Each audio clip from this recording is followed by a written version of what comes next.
देखिए जितनी भी एंट्रियाँ मैं करवा रही हूँ आपको, जनरल एंट्रियाँ जो करवा रही हूँ, इन सब में गोल्डन रूल्स को फॉलो करते हुए कर रहे हैं, उनको पढ़ते हुए हम कर रहे हैं। तो अब आपको रियलाइज होना चाहिए कि जो 3 गोल्डन रूल्स हैं उनके बिना जनरल एंट्री नहीं होगी। उन्हें समझना बेहद जरूरी है, उन्हें याद रखना बहुत ज़्यादा जरूरी है। कैसे जरूरी है? देखिए अभी हमने किससे रिलेटेड क्वेश्चन सॉल्व किया? सेल्स से किया, उसके बाद लॉसेस से किया, एक्सपेंसेस किया। अब क्या बचा है? लॉस। तो लॉस कैसे कैसे होती है, चले उसे भी समझ लेते हैं थोड़ा सा।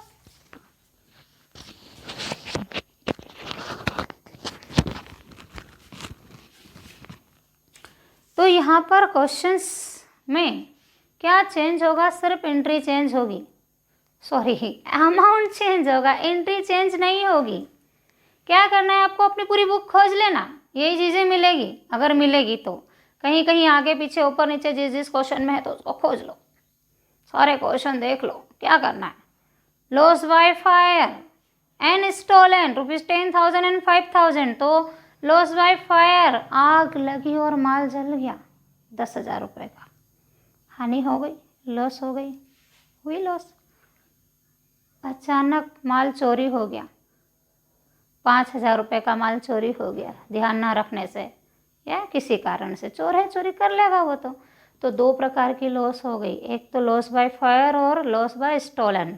स्टोलन मतलब चोरी से थेफ्ट भी बोलते हैं, थेफ्ट भी लिख सकते हैं। क्वेश्चन में थेफ्ट भी आए तो भी चोरी होगा, स्टोलन लिखे तो भी चोरी होगा, दोनों का मतलब एक ही हुआ। तो क्या हुआ? Loss by fire and stolen 10,000 and 5,000 है ना, गुड्स है, गुड्स लॉस बाय। तो माल के दोनों में क्या हुआ है?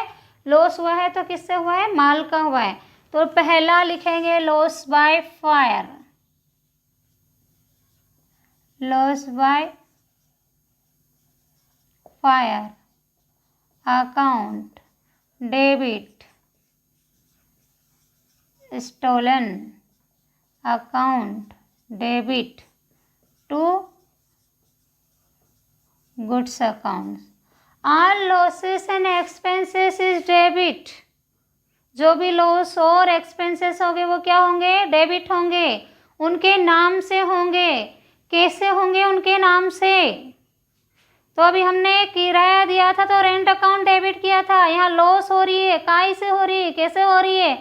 आग से जल गया माल, तो क्या लिखेंगे? Loss by fire account debit, चोरी हो गया माल। तो लॉस बाय स्टोलन या stolen account debit, loss by stolen भी लिखेंगे उसे तो भी सही है। दोनों कंडीशन में गया क्या? माल गया, दुकान में तो माल ही है तो माल गया, तो माल गया। कितने का माल गया? अब आप लिखेंगे 10,000 का तो आग से जल गया, 5,000 रुपीज स्टोलन चोरी हो गया, टोटल 15,000 गुड्स की लॉस हो गई। बस बिंग लगा के क्वेश्चन लिख देना एज इट इज नरेशन में। सेकेंड है goods loss by railway transit. एक स्थान से दूसरे स्थान पर जब बिजनेसमैन माल को पहुंचाता है रेलवे के द्वारा, बस के द्वारा, ट्रांसपोर्टेशन से, ट्रक है, मेटाडोर है, लोडिंग है, इनके थ्रू पहुंचाता है। वो खुद सिर पे उठा के तो जाएगा नहीं, चलो चलो मैं उठा के देख के आता हूँ, ऐसा होता है क्या? नहीं नहीं, ऐसा नहीं होता है। वो ट्रांसपोर्ट्स के द्वारा पहुंचाएगा। तो उसने रेलवे के थ्रू माल पहुंचाया। रेलवे ट्रांजिट मतलब मार्ग में चोरी हो गया, रास्ते में ट्रेन में से माल। कितने का? 15,000 रुपीज़ का। कैसे हुए? ट्रांजिट से, रेलवे ट्रांजिट से हुआ। जहाँ पर लॉस हुई है उसी का नाम लिखेंगे। All losses and expenses is debit, तो रेलवे ट्रांजिट।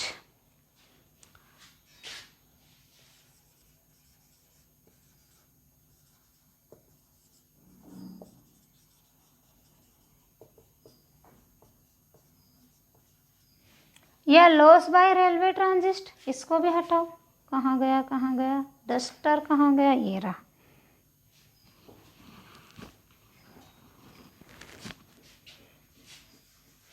वर्डिंग बड़ी है और तो यहाँ कैसे लिखेंगे? एग्जैक्ट लिखने के लिए लिखते हैं loss by railway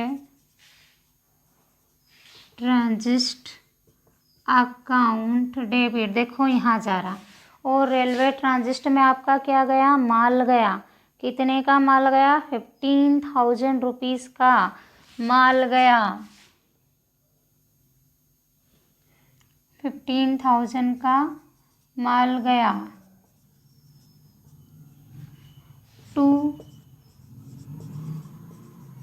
goods account.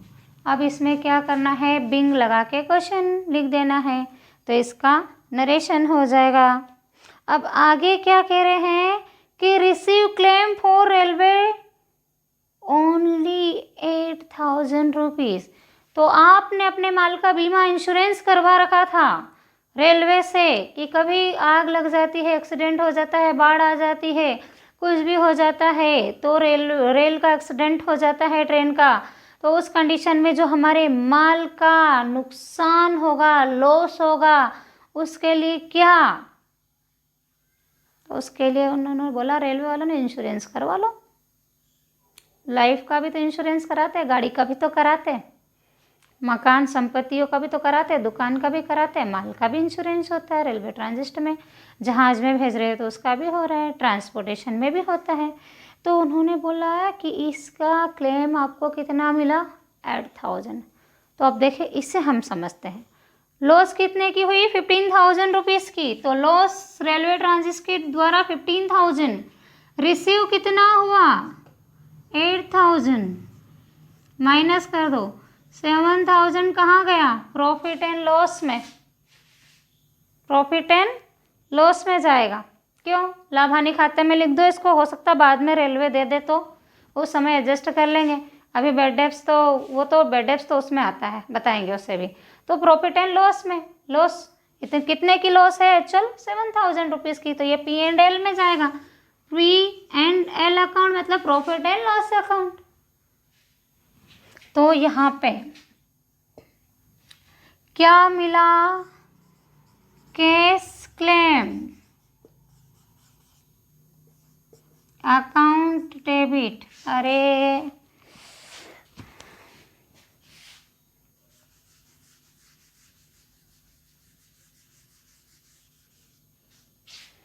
Cash claim तो आपको रिसीव हो गया, कितने रुपीस का, 8,000 का कैश रिसीव हुआ है। किसके रूप में कैश रिसीव हुआ है, क्लेम के रूप में रिसीव हुआ है। कहाँ के से क्लेम मिला आपको, रेलवे से क्लेम मिला है। और यहाँ पर जैसे हमने इसको कर लिया पूरा, तो क्या हुआ, रिसीव हुआ तो कैश आया, कहाँ से आया, क्लेम के द्वारा, कैश क्लेम अकाउंट डेबिट। दूसरा क्या हुआ, 8,000 रुपीज़ का तो मिल गया, लेकिन प्रॉफिट एंड लॉस जो नहीं आया वो प्रॉफिट एंड लॉस पूरा लिख दो है जगह, profit and loss account debit to कहाँ से, रेलवे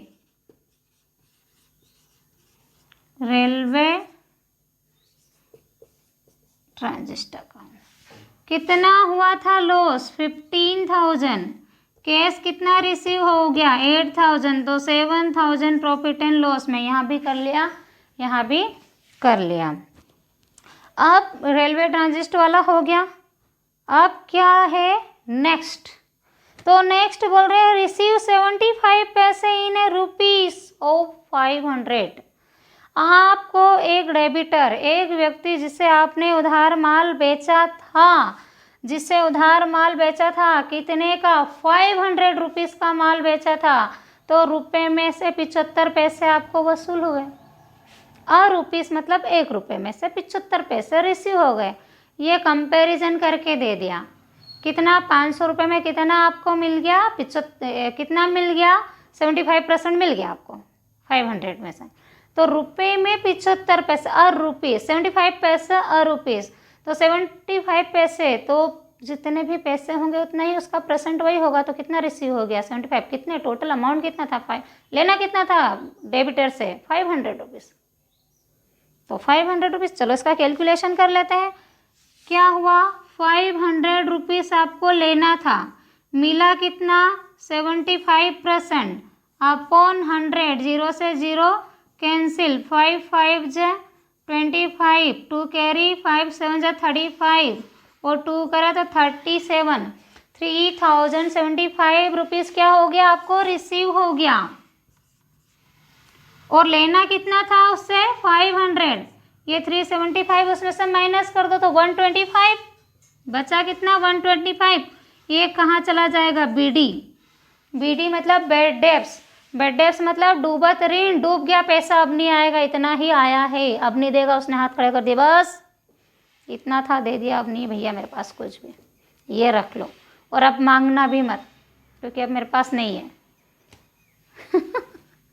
आपने उधार माल बेचा ना, इसलिए सहूलियत दी थी उसने, आपने उसको तो उसने भी आपको सहूलियत दे दी। तो 500 रुपीज़ आपको उस डेबिटर से लेना था, जिसमें से आपको 75 रुपये में से 75 पैसे वसूल हो गए। तो 1 रुपये का 75 पैसा मतलब 75%। जब भी 1 रुपये की बात आती है और उसमें जितना प्रतिशत बोले, वही जितना पैसा बोले उतना ही उसका वो प्रतिशत हो जाता है, ध्यान देना हमेशा। तो 75 पैसे बोले तो 75% लगाया अपने, यहाँ 0 डॉट कुछ नहीं लगाया है, सीधा क्या 500 इंटू 75 अपॉन 100 कर दिया, दोनों 0 से 0 कैंसिल, 75 का 5 से मल्टी किया तो 375 रुपीज़ कैश रिसीव हो गया। तो पैसा कितना आया, आया ना, रिसीव हुआ यहाँ पर, तो क्या आया, कैश आया। तो कैश अकाउंट डेबिट कितना आया, 375 रुपये में 75 पैसे कितने निकले, 375। उसमें से 500 में से 370 माइनस किए तो कितना बचा, 125। ये क्या हो गया, डूब गया, बेड डेब्ट्स। तो इसे लिखते हैं bad debts, bad debts account debit, क्योंकि all losses and expenses is debit. किससे डूब गया, क्या था, किसने नहीं दिया, उसका नाम नहीं दिया, नाम नहीं दिया तो क्या लिखेंगे, डेबिटर्स अकाउंट। तो टू डेबिटर्स अकाउंट, कितने थे डेबिटर से, 500 रुपीज़ आपको लेने थे, जिसमें से 1 रुपये में 75 पैसे उसने दे दिए, बाकी का डूब गया। तो ये हो गई आपकी लॉस। बेड डेब्ट्स से लॉस कहाँ से होती है, जिससे माल बेचा, उधार बेचा, उसने कुछ पैसा दिया, कुछ नहीं दिया और हाथ खड़े कर दिया, अब नहीं दूंगा, क्या करोगे, 125 रुपये के लिए केस लगाओगे क्या? बाद में वापस वो ग्राहक आ गया तो उसके समय पलट गया और वापस लेने आ गया तो 500 की जगह 50,000 का माल खरीद लिया, तो व्यवहार खराब थोड़ी करना 125 रुपये के लिए। दुकान लेके बैठे, चल जा भैया 125 रुपये डूबने दो, पर मुझे तो मेरे खाते में लिखने पड़ेंगे ना कि 125 रुपये की लॉस कहाँ हुई, कैसे कमी हुई, तो डूब गया पैसा, वो डेबिटर था, खा गया। उसने केवल 75 पैसे दिए 1 रुपये में। चलो कर लो टोटल, इन दोनों का टोटल 15,000, ये 30,000 और फिर 15 आ गया, 45,500 टोटल ऑफ जनरल, खत्म, लॉस 45,500, 45,500 खत्म। अब कुछ परचेस रिटर्न, सेल्स रिटर्न, छोटी छोटी चीज़ें आ गई हैं, क्वेश्चंस में रह गई है, कर लेंगे उनको भी। जो कुछ बचा है इसमें रिसीव और पेड वाला, किसी व्यक्ति को पर्सनली, वो छूटा है। परचेस रिटर्न, तो परचेस डेबिट होती तो परचेस रिटर्न क्रेडिट होगी, जिसको माल लौटा रहे उसका नाम, और टू परचेस रिटर्न।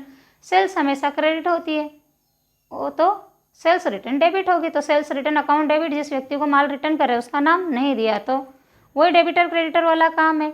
सेल्स में क्या आता है हमारा, जिसको माल बेचा, जिससे पैसा लेना, वो डेबिटर है। परचेस में क्या आता है, क्रेडिटर है, हमने जिसको माल उधार में क्रेडिट कंडीशन में है, ये सब चीज़ें। तो बस परचेस रिटर्न क्या होगी, क्रेडिट, सेल्स रिटर्न क्या होगी, डेबिट। क्वेश्चन में जब भी आए तो इस तरह से हो जाएगा सोल्व। चलिए, ये हमारे लॉसेस भी हो गई है। अब देखते हैं इसमें क्या बचा है। बैंक से रिलेटेड ट्रांजैक्शन बचे हैं, बैंक में पैसा जमा करना है, बैंक से पैसा निकालना है, बैंक से और हमारे मतलब बिजनेस से, जब बिजनेसमैन अपने सेल्फ यूज़ के लिए, अपने घर के लिए, घर के नौकर को देने के लिए सैलरी देने के लिए निकाल लेता तो उसका क्या ट्रांजैक्शन होगा। बैंक से उसके पर्सनल यूज़ के लिए, घर के यूज़ के लिए अगर निकालता तो उसका क्या होता। बैंक से रिलेटेड ट्रांजैक्शन और ऑफिस से पर्सनल यूज़ से रिलेटेड ट्रांजैक्शन बचे हैं उन्हें करके द एंड कर देंगे जनरल एंट्री का और नया चैप्टर शुरू करेंगे, लेकिन उससे पहले इसकी थ्योरी पढ़ेंगे। चलो बेस्ट ऑफ लक, अच्छे से करना, जितनी एंट्री दी इतनी ही कर लोगे तो यूं ही निपट जाएगी पूरी 11। उसके बाद में आगे के सवाल, लेकिन उससे पहले इसकी थ्योरी।